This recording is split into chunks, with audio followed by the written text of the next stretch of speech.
Agenda है, party का जो एजेंडा है, हाल एक नगर पालिका, नगर पंचायत, नगर निगम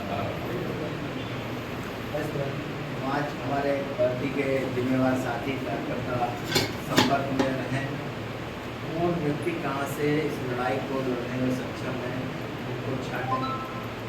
वार्ड मेंबर भी तैयार हों, हर एक वार्ड में पार्टी का प्रत्याशी चुनाव हुआ, ये सब बातें करते हुए तो क्या नगर निगम के पूर्व में प्रदेश में जिले की नगर की कमेटियों का बदलाव होगा, परिवर्तन होगा?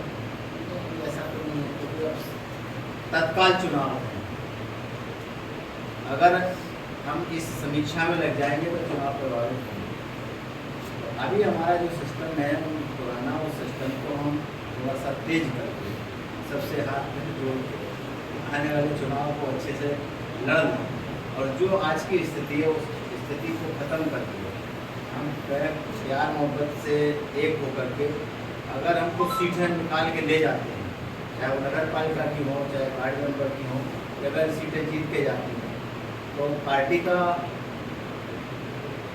नेतृत्व भी हम लोगों को बधाई देगा और पार्टी को मजबूती मिलेगी। इस विजन को लेकर के हम लोग एक एक जिले जा कर के सब कार्यकर्ताओं से, पदाधिकारियों से मिल के और वहाँ एक रात रुककर जो भी हमारे साथी हैं उनसे सबसे चर्चा करके, जो भी दूसरे दलों के लोग मेरे संपर्क में हैं उनसे बात करके इस परिवार को बढ़ाने की जिम्मेदारी हम नगर निगम में पार्टी, कांग्रेस पार्टी नगर निगम में जो उम्मीदवार खड़े होंगे उन्हें सिंबल देगी क्या?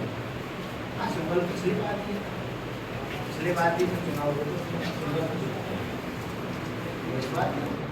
बुंदेलखंड में कांग्रेस पार्टी जनाधार पूरी तरह से हो चुकी है। ऐसे में आप क्या प्रयास करेंगे, किन तत्वों के आधार पर काम करेगी पार्टी की, फिर से जनता के बीच में कांग्रेस की झलक पैदा हो, कांग्रेस पार्टी के प्रति विश्वास पैदा हो? जहाँ जहाँ मैं जा रहा हूँ, जितने लोगों से बात कर रहा हूँ, तो पब्लिक के बीच में तो ये आवाज़ आ रही है कि ये सरकार ने जो किया है, टैक्स लगाया दूध पर, GST का, जैसे दूध पर जब से दूध पर टैक्स लगाया तब से गरीब आदमी इस चीज़ को समझ गया है।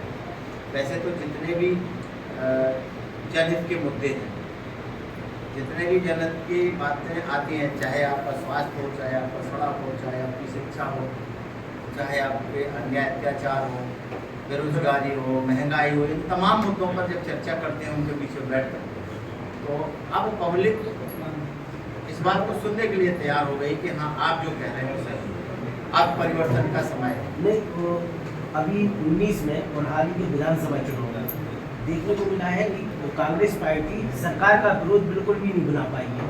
विरोध जब भी था 19 में भी महंगाई थी, अभी हाल ही में हुए विधानसभा चुनाव में भी कई सड़क, पानी, बिजली के अहम मुद्दे थे, लेकिन कांग्रेस पार्टी उसे नहीं बना पाई। इससे अच्छा प्रदर्शन तो समाजवादी पार्टी का रहा। पिछला चुनाव जो था, बेशक शुरुआती दौर में जब हम लोगों ने शुरू किया था उस समय लगने लगा था कि लड़ाई सीधे कांग्रेस और भाजपा की होने वाली है, लेकिन जैसे ही भाजपा को ये पता लगा कि चर्चा इस तरीके की हो रही है, उन्होंने इस चुनाव को हिंदू और मुस्लिम में डाइवर्ट किया। जब हिंदू और मुस्लिम में डाइवर्ट हुआ तो हमारे साथ आने वाला जो वर्ग था, चाहे वो हिंदू हो, चाहे मुसलमान हो, चाहे SC हो, चाहे OBC हो, जो मन बना रहा था मेरे साथ आने का, तो वो हिंदू और मुस्लिम में बट गया और सीधे लड़ाई का फायदा भाजपा को मिला, हिंदू मुस्लिम का। विधानसभा चुनाव में उत्तर प्रदेश में सबसे बड़ा वोट बैंक एक समय कांग्रेस का, क्या नाम के, दलित और मुस्लिम वर्ग रहा है। आज की तारीख में दोनों ही प्रमुख वर्गों से कांग्रेस छिटक चुकी है। इस हाल ही के चुनाव में विधानसभा में मुस्लिमों ने आपसे कांग्रेस पर विश्वास जताने की अपेक्षा सारा समाजवादी पार्टी पर विश्वास जताया है। यही बात मैंने आपको अभी रिपीट की।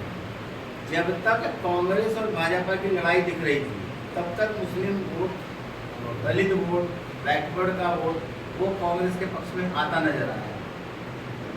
जैसे ही भाजपा को पता लगा कि कांग्रेस मजबूत हो रही है, हिंदू मुस्लिम का पार्ट शुरू कर दिया, तो मुसलमान एकदम से समाजवादी के साथ से, तो वो एकदम से कांग्रेस की तरफ क्यों नहीं आया? अब ये मुद्दे हैं, हम आपसे जानना चाहते मुद्दे हैं, मुद्दों पर खेल खेलते हैं। कार्ड चल रहा है, उनका हिंदू मुस्लिम कार्ड चल रहा है।